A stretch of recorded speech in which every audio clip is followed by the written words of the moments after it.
கண்மணி சொல்றாங்க சிவகாமி கிட்ட, என்னத்த கொஞ்சம் கூட பொறுப்பே இல்லாம போயிட்டு வர்றீங்க? கண்மணி, என்ன சொல்ற? எனக்கு பொறுப்பு இல்லையா? ஒன்னையாரி என் கிச்சன்ல வந்து கரண்டிய கையில எடுக்க சொன்னது? அத்தை, எப்பயோ பிரிச்சாச்சு. மேட்டு சமயக்கட்டுல பாதி பங்கு எனக்கு தான் அத்தை. மேட்டு என் வீட்டுக்காரருக்கு நான் தான் சமைச்சு கொடுப்பேன். அடிப்பாவி, எனக்கு அம்மாவோட சமையல் தான் பிடிக்கும். நீ வாட்டுக்கு சமைக்கிறேன்னு இறங்கிட்ட. அத்தை, அது நேத்து முடியும், இன்னைக்குதான் நான் வந்துட்டேன்ல. எல்லாம் யோசிச்சு பாருங்க அத்தை. காலையில தான் என்னோட வடகரிய அவரு பாராட்டினாரு. நீங்க மறந்துட்டீங்களா அத்தை? மணி, வடகரி அன்புக்கு பிடிச்சிருக்கலாம், ஆனா சமைக்கிறது எல்லாத்தையும் பிடிச்சிருக்கும்னு என்ன நிச்சயம்? அத்தை, கண்டிப்பா அவருக்கு பிடிக்கும். மந்திரம் போட்டுதான் அத்தை சமைப்பேன். இந்த மந்திரத்துல உங்க பையன் சொக்கி சாப்பாட்டிலே விழுந்துருவாரு. பார்த்துக்கிட்டே இருங்க அத்தை. மணி, சொத்துல பங்கு கேட்கிற மருமகளை நான் பார்த்திருக்கேன்.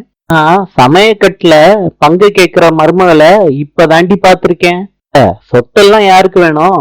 என் வீட்டுக்காரரு பாசத்துக்காண்டி நான் என்ன வேணாலும் செய்வேன்.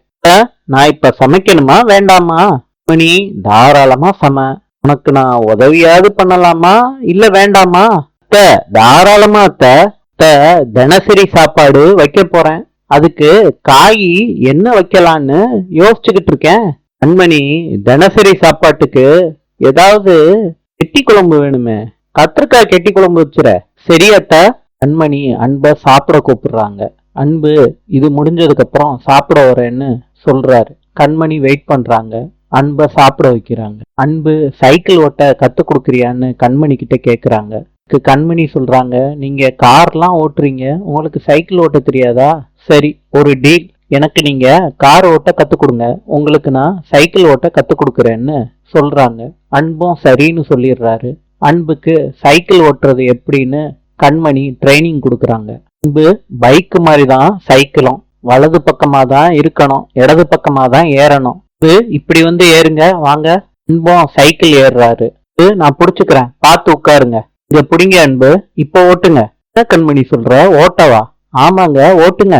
இரு கண்மணி, சீக்கிரங்க போங்க. கண்மணி, ஓட்டவா? கண்மணி அன்போட கைய பிடிச்சு சொல்லி கொடுக்குறாங்க எப்படி சைக்கிள் ஓட்டுறதுன்னு. அன்பு சைக்கிள் ஓட்ட ஓட்ட கண்மணி அன்பையே பார்த்துக்கிட்டே இருக்காங்க. இத பாட்டி கார்ல இருந்து பார்த்துக்கிட்டே இருக்காங்க. பாட்டிக்கு ஒரே அசிங்கமா போயிருது. அன்பு சைக்கிள்ல இருந்து கீழே விழுகிறாங்க. கண்மணியும் சேர்ந்து விழுகிறாங்க. அதையும் பாட்டி பாக்குறாங்க. பாட்டியால பார்த்துக்கிட்டே இருக்க முடியல. அதனால டிரைவர் வண்டியை எடுன்னு சொல்றாங்க. காரை டிரைவர் எடுத்துடுறாரு. பாட்டி வீட்டுக்கு வந்து நடந்தத ராஜசேகர் கிட்ட சொல்றாங்க. ராஜசேகர் சொல்றாரு, கண்மணிய அன்போட கம்பெனி கிச்சனுக்கு கூட்டிட்டு போங்கம்மா.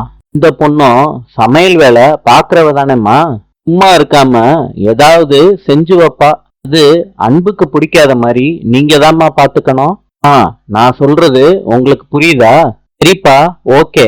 கண்மணி ஏதாவது பண்ணணும், அதை பார்த்து அன்பு டென்ஷன் ஆகணும் தானேப்பா? அம்மா, அவ எதை பண்ணினாலும் அன்புக்கு பிடிக்காத மாதிரி நீந்தாம்மா பாத்துக்கணும். ஓகேவாம்மா? கண்டிப்பா நான் பாத்துக்கிறேன். கண்டிப்பா அந்த பொண்ணு ஏதாவது சொதப்புனா அன்பு தாங்க மாட்டான், இந்தபடி கோவப்படுவான். இப்படி ஒரு பிரச்சனைய உருவாக்குனா கண்டிப்பாம்மா அந்த பொண்ணை வீட்டை விட்டே அனுப்பிடலாம். என்னம்மா நான் சொல்றது? நல்ல ஐடியாப்பா. அத எப்படி செயல்படுத்துறதுன்னு அம்மா நான் யோசிக்கிறேன்.